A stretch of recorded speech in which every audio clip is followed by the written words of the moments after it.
द्वारा बोध तद्वि विदधि विषय विषय यज्ञाय स्तोम रुद्राय दृशिकम। हे स्तवन द्वारा बोध प्राप्त करने वाले, उस प्रत्येक प्रजा में यज्ञ के योग्य के लिए प्रवेश विशेष रूप से प्रवेश करो। स्तोम है रुद्र के लिए दर्शनीय। यह जो मंत्र लिया गया है यह ऋग्वेद के प्रथम मंडल के 27वें सूक्त का यह 10वां मंत्र लिया गया। वेद और ईश्वर अपने आप में कहीं पे भी मनगढ़ंत नहीं है। हम भी कहीं पे भी ये नहीं बोलते कि ईश्वर को आप मान लो, बस नहीं। ये जो शक्ति है इस शक्ति को आपको स्वयं ही स्वीकार करना पड़ेगा। इसके लिए कोई आपको जबरदस्ती नहीं कर रहा है। यहाँ पे हम लोग को नहीं बोल रहे हैं कि नहीं तुम मानो ही मानो, नहीं। इसको आप ना माने कोई दिक्कत नहीं है, लेकिन जब आप अपने जीवन में खुद इसके बारे में सोचेंगे, खुद चिंतन करेंगे, खुद मनन करेंगे, तब आप पाएंगे कि कहीं ना कहीं एक शक्ति है जो कि आपके ऊपर है। आप जिससे हमेशा कभी अपनी खराब परिस्थितियों में उसके आप मांगते हैं, उससे आप अपनी मदद मांगते हैं। ईश्वर, इसलिए ईश्वर को हर किसी का अपना खुद का एक्सपीरियंस है। ईश्वर ऐसी चीज है कि या आप बोल सकते हो कि ये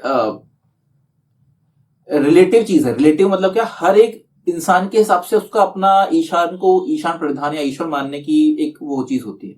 इसमें मैं नहीं बोल सकता कि जैसा मैं ईश्वर को मानता हूं ऐसा कोई और ईश्वर को मानता हूं। हर किसी के अपने खुद के एक्सपीरियंसेस हैं कि वह अपने आप को कैसे बता सकता है कि ईश्वर है। ऐसा ये यूनिवर्सल वाली बात नहीं कि हर किसी को एक जैसा ही होगा। हर किसी का अपना अपना है। और कुछ लोग हैं इस दुनिया में जो ईश्वर को नहीं मानते, वो शायद प्रकृति को मानते हैं, वो किसी को नहीं मानते। कुछ लोग हैं जो ईश्वर को मानते हैं, कुछ लोग नहीं मानते। सबका अपना अपना, जो मानते हैं कुछ लोग ज्यादा मानते हैं, कुछ लोग कम मानते हैं, कुछ लोग लगता है शायद होता है, कुछ लोग लगता है नहीं होता।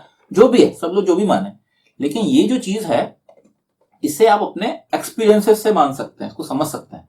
ईश्वर की शक्ति को आप हमेशा एक्सपीरियंस से समझें। तो पॉइंट यहाँ पे ये बारे में बात चल रही थी कि जब हम तरंगों के द्वारा इन चीजों की आवृत्ति हम मिलाएंगे, वेद मंत्रों की आवृत्ति मिलाएंगे, तो उस वेद मंत्र में पहले क्या क्या बात की गई थी, पहले के स्तवनों में। क्योंकि देखिए स्तवन जो पद्धति है ये हमेशा से है। आप देखेंगे भगवान शिव, भगवान विष्णु, भगवान राम, ये जब ध्यान की स्थिति में उनकी अगर आप फोटो देखेंगे पुरानी, ये अपने एक ध्यान की स्थिति में बैठे रहते थे और ये ध्यान करते रहते। तो ये क्या करते थे, यह एक्चुअल में जिसे हम बोलते हैं कि परम पुरुष या आदि पुरुष बोलते हैं, जिन्हें हम परम पुरुष बोलते हैं, तो ये ईश्वर के वेद को ही मनन करते थे, चिंतन करते थे कि कैसे हमें इसको इंप्लीमेंट करना है।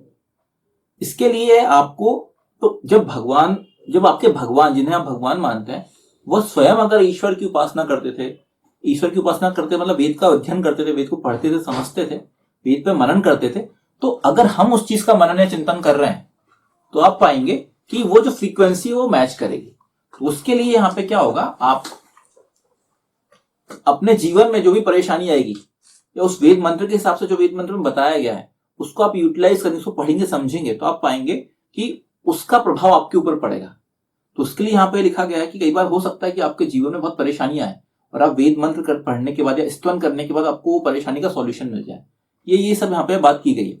अल्टीमेटली बात पॉइंट यही है कि साइंटिफिक तरीके से ये साइंटिफिक उपासना है। वेद की जो स्तवन है वो एक साइंटिफिक उपासना है। इसमें कहीं भी कोई गप वाला चीज नहीं है। ये हर एक चीज का कुछ ना कुछ साइंटिफिक रीजन है, इसके लिए इस टाइप से उपासना की गई, बताई गई है।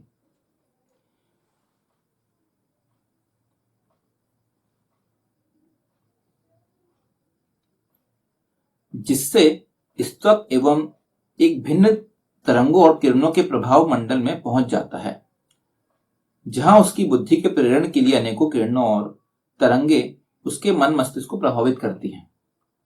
इसलिए जब किसी परेशानी के समय जब कुछ समझ में ना आ रहा हो तब स्तवन करने बैठ जाना चाहिए। स्तवन के उपरांत आपकी समस्या का हल आपको अवश्य प्राप्त हो जाएगा। ये जो बात लिखी गई है, ये जो बात है, यह एक्चुअल में खुद अपने ऊपर ट्राई करके देखने के बाद ये सब बातें लिखी गई हैं। यहाँ पे जो भी ये सब बातें बताई जा रही हैं, ये ऐसा नहीं है कि सिर्फ एक परिकल्पना या कल्पना के तरीके से लिख दिया गया, नहीं है। वेद में कोई भी बात अगर लिखी गई है, इस वेद भाष्य में अगर बात लिखी गई है या जो बात बोला जा रहा है, बताया जा रहा है, वह हमेशा हर चीज एक एक्सपीरियंस के थ्रू लिखी गई है। यहाँ पे कोई भी वेद जो बात करता है या वेद के हिंदी में जो हम लोग इसका अनुवाद करने की कोशिश कर रहे हैं, जो बता रहे हैं, वो एक कोरी कल्पना के हिसाब से नहीं बता रहे हैं। यहाँ पे हर चीज का एक खुद प्रैक्टिकल यूज किया गया है और खुद प्रैक्टिकल अनुभव के उपरांत ये अनुभवों का निचोड़ है जिसके बारे में हम बात कर रहे हैं। तो अगर यहाँ पे ये बोला गया कि अगर आपके जीवन में आपको कोई परेशानी आ रही है और आपको कुछ समझ में नहीं आ रहा है तो आप स्तवन करें, क्योंकि क्या होता है, वेद में इतने सारे मंत्र हैं और इतनी सारी बातें हैं, इतना सारा ज्ञान है कि हो सकता है कि आपको कभी कोई किसी चीज का जो आपको सॉल्यूशन नहीं मिल रहा वो शायद क्लिक हो जाए वहां पे। इस पूरी उपासना पद्धति में कई बार तो क्या होता है, इसलिए लोग देखिए, लोग तो आज की डेट में इसको इस तरीके से हम समझ सकते हैं। लोग बोल रहे हैं कि आपके जीवन में अगर परेशानी है तो आप क्या करें, मेडिटेशन करें। 21 दिसंबर ये जो आने वाला है, शायद कल ही है, उसको वर्ल्ड मेडिटेशन डे बोल दिया गया है। कल का जो दिन है वो वर्ल्ड मेडिटेशन डे है, जिसमें कि हम ध्यान या मेडिटेशन करेंगे। तो अब वर्ल्ड की बात हो, यहाँ पे इंडिया का मेडिटेशन डे नहीं है, ये पूरे विश्व में जो मेडिटेशन है उसको सब लोग स्वीकार कर रहे हैं। अब ये मेडिटेशन सिर्फ और सिर्फ हिंदू धर्म तक सीमित नहीं रह गई। जैसे कि योग को आप बोलते हैं कि किसी हिंदू धर्म के लिए चीज नहीं है, योग अब पूरे विश्व हर कोई एक्सेप्ट करता है। योग के यूटिलाइजेशन को, योग के यूज को, योग के फायदे को अब हर कोई यूज कर रहा है। सिमिलरली मेडिटेशन जो है उसको हर कोई यूज कर रहा है, उसको हर किसी को उसके अनुभव के द्वारा जो शांति प्राप्त हो रही है, ऐसे जो अपने जीवन में एक प्रभाव उसका पड़ रहा है, धीरे धीरे पूरा विश्व समझने लगा है। तो जब विश्व बोल रहा है कि आपके दिमाग में अशांति है, आपके लाइफ में बहुत सारी परेशानी है, तो आप मेडिटेशन करें, मेडिटेशन के द्वारा आपको शांति मिलती है, जब ये विश्व स्वीकार कर रहा है तो वेद का जो ये स्तवन की पद्धति है इसमें भी तो ये सब चीजें यूज की गई है। इसमें आपको दोगुने तरीके से आपको इसके फायदे मिल सकते हैं। योग में जैसे मैंने पहले बताया कि जो हमारा यजन होता है, यजन में हम लोग मेडिटेट करते हैं, प्राणायाम करते हैं, मन को शांत करते हैं, मन को स्थिर करने की कोशिश करते हैं। ये यजन की कार्य पद्धति है, ये पद्धति है यजन को कैसे किया जाता है। यजन इज मेडिटेशन, यजन को आप मेडिटेशन मान सकते हैं। तो आप मेडिटेशन करें और मेडिटेशन करने के बाद आप अपने मन को शांत करने के बाद वेद को पढ़ें, तो आप पाएंगे कि जो वेद मंत्रों के द्वारा आपके जीवन में कोई परेशानी आ रही है उनके सॉल्यूशन आपको मिल सकते हैं, मिल जाएंगे। ये बात यहाँ पे बोली जा रही है। तो आज की डेट में आप इसको बहुत इजीली रिलेट कर सकते हैं। एक टाइम था जब लोग योग या ध्यान मेडिटेशन को कब गप मानते थे, कोरी कल्पना मानते थे कि इनसे कुछ नहीं होता। लेकिन आज की डेट में लोगों को जब इनके फायदे अनुभव मिलने चालू हो गए, फायदे मिलने चालू हो गए, तो लोग इसको एक्सेप्ट करना स्टार्ट कर चुके हैं। सिमिलरली हम बोल रहे हैं कि आप उसको एक लेवल ऊपर आइए, मेडिटेशन योगा तक तो आप पहुंच गए, इसका नेक्स्ट स्टेप है, नेक्स्ट लेवल है, आप वेद को पढ़िए। इसके बाद अगर आप वेद को पढ़ेंगे तो आप अल्टीमेटली स्तवन की तरफ जा रहे हैं, और अगर आप स्तवन की तरफ जाएंगे तो आप पाएंगे आपको जितने फायदे इन चीजों से मिल रहे थे उसके दुगने फायदे मिलने चालू हो जाएंगे।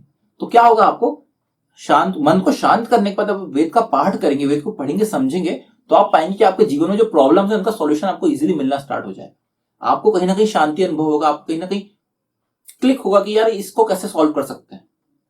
तो ये एक्चुअल में एक साइंटिफिक बात है जो कि यहाँ पे इस पूरे मंत्र के जो पूरा फुटनोट में बता दी गई, और इसको मैंने कैसे कोशिश किया है कि हमने किसको इस तरीके से रिलेट कर सके आज की डेट में। क्योंकि क्या होता है, ये अगर मैं सीधे पढ़ दूंगा ऐसा कि आवृत्ति मिल गई, ऐसा हो जाता है, इससे आपको शांति मिल जाएगी, ऐसे पढ़ने से कुछ नहीं होता। लेकिन जब ये आज की डेट में लोग रिलेट कर पा रहे हैं तो अब वो लोग समझ सकते हैं कि अगर इसमें हम वेद को इंप्लीमेंट करें, वेद को भी इसमें जोड़ दें और वेद को भी पढ़ना चालू कर दें इसमें, तो आप पाएंगे आपको और ज्यादा शांति या और ज्यादा सॉल्यूशन या और ज्यादा आपको परेशानियों से मुक्ति की तरफ आप अग्रसर हो जाएंगे, आगे आगे बढ़ जाएंगे। ये चीज इस मंत्र में का पहले फुटनोट में ये बात की गई है। दूसरा फुटनोट है, उस प्रत्येक प्रजा में यज्ञ के योग्य के लिए विशेष रूप से प्रवेश करो, तत् विषय विषय यज्ञाय विविध प्रकाश की ओर ले जाने वाले अग्नि की यज्ञ के लिए प्रजा के हर व्यक्ति तक अपनी पहुंच बनानी पड़ेगी। यहां पे अब अग्नि की विशेषता आ गई है एक्चुअल में। पहले वाले मंत्र, पहला वाला जो फुटनोट था उसमें तो स्तवन के और आपके जो बुद्धि का ज्ञान या आपके ज्ञान की प्राप्ति के लिए वेद के बारे में, स्तवन के बारे में बताया गया था। अब वापस हम अग्नि में आ गए कि